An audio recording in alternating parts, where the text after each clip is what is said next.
The elegant restaurant sparkled with chandeliers and polished silver as Hannah Wells delivered another round of wine to table 12.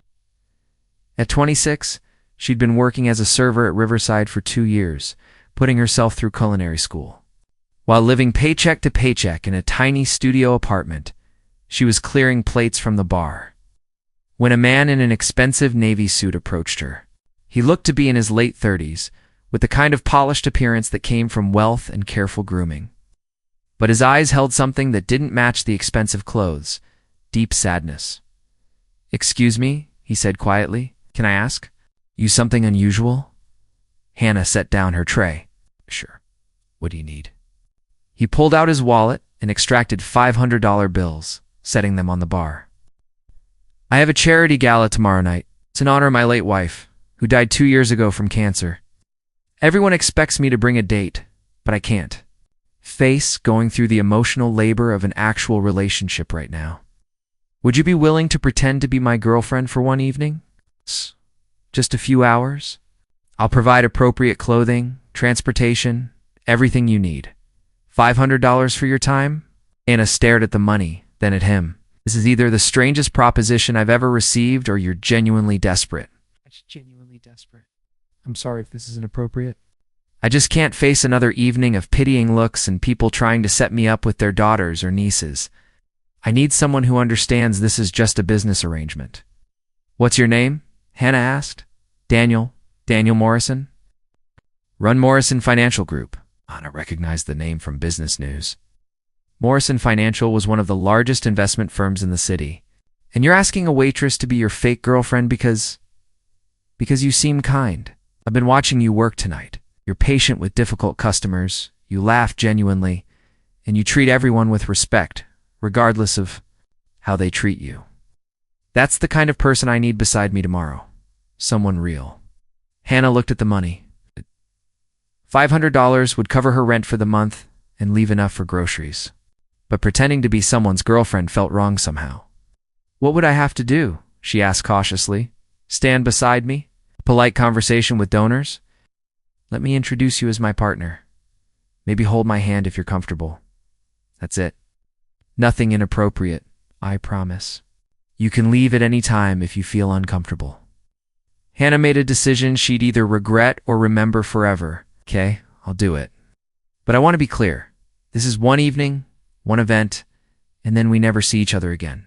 No strings attached." "Agreed. Thank you. You have no idea what this means to me." The next evening, a car service picked up Hannah from her apartment.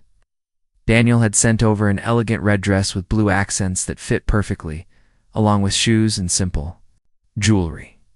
As she got ready, Hannah felt like Cinderella preparing for a ball she had no business attending. The gala was held at the city's most exclusive hotel. Hannah walked in on Daniel's arm, completely overwhelmed by the opulence. Crystal chandeliers, string quartets, and women in gowns that cost more than Hannah made in a year. Daniel kept his hand gently on her back, guiding her through introductions with donors and business associates. He introduced her simply as Hannah, my partner, without elaboration. "How did you two meet?" one woman asked. "She saved me," Daniel said quietly, and the raw honesty in his voice made the woman tear up. As the evening progressed, Anna noticed Daniel's grief was barely contained. During a tribute to his late wife Sarah, Daniel's hand found Hannah's and gripped it tightly. Silent tears ran down his face as photos of Sarah played on screens around the ballroom. Hannah didn't pull away. She squeezed back, offering silent support to this stranger who was clearly drowning in memories. After the tribute, Daniel excused them to a quiet balcony overlooking the city. "I'm sorry," he said, wiping his eyes. "I thought I could handle this. It's been 2 years. Everyone says I should be moving on. But seeing her pictures, hearing about her work with the Cancer Foundation, you don't have to apologize for grieving someone you loved," Hannah said gently. 2 years isn't some magic deadline where pain disappears. You're allowed to still miss her. Daniel looked at her with surprise. "Most people tell me it's time to let go, to start dating again, to move forward. Those people haven't lost what you've lost." Grief doesn't have a timeline. They stood in companionable silence, looking at the city lights. Hannah found herself genuinely caring about this man's pain, not as a paid companion, but as one human being to another. "Can I tell you something?" Daniel asked. "Sarah and I used to come to this hotel for anniversaries. We'd dance right there." He pointed to the ballroom visible through the windows. "She loved dancing. I haven't danced since she died. Do you want to dance now?" Hannah asked impulsively. "Not because I'm being paid, but because maybe it would help." Daniel looked at her for a long moment. "Yes, I think I would." "Thank you," Daniel whispered. "Not just for being here, but for understanding. For not trying to fix me or tell me how I should feel. Everyone deserves to be met where they are, not where others think they should be." The evening ended with Daniel driving Hannah home himself, rather than sending the car service.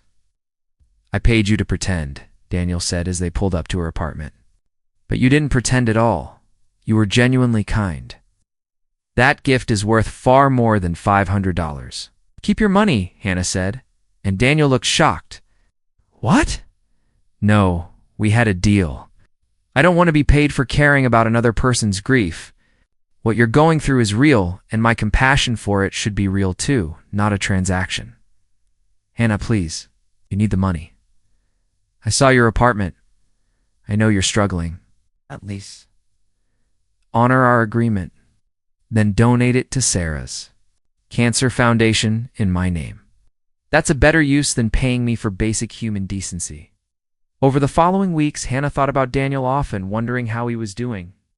She was surprised when he appeared at the restaurant one evening.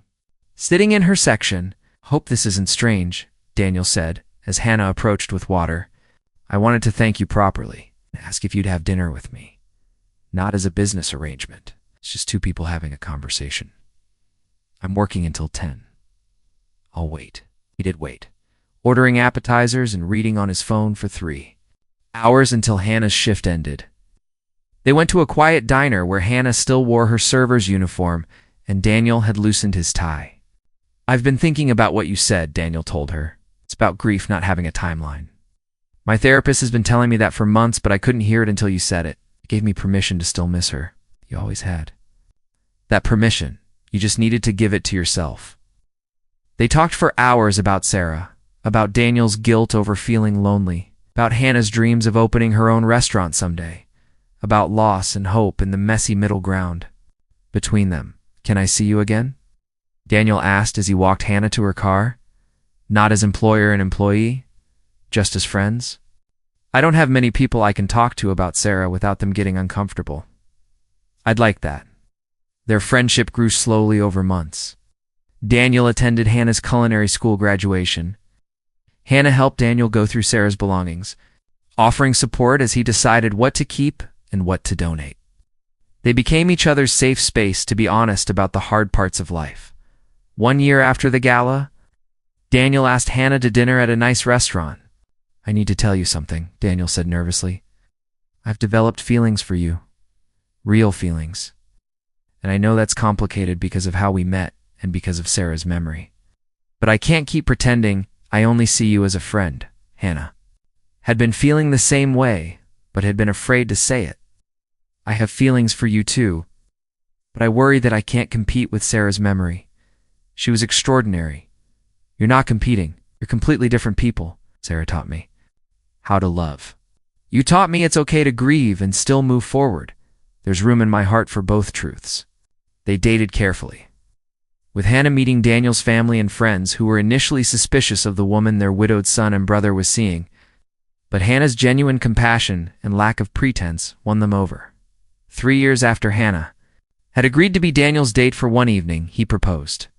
Not at the hotel where they'd first danced, but at the modest diner where they'd had their first real conversation. At their wedding, Daniel gave a toast that brought everyone to tears. "I hired Hannah to pretend to care about me for one evening. She refused payment and cared anyway. She saw a broken man drowning in grief, and instead of trying to fix me, she gave me permission to be broken. She taught me that love doesn't replace love. It builds on it. Sarah's memory made me who I am. Hannah's presence helped me become who I still could be." Hannah added her own words. "Daniel asked me to be his date for one day. Was that one day would change my entire life. It's not because of his wealth or status, but because he let me see his pain honestly. He trusted me with his grief. That trust became friendship. Friendship became love, and now it's become family.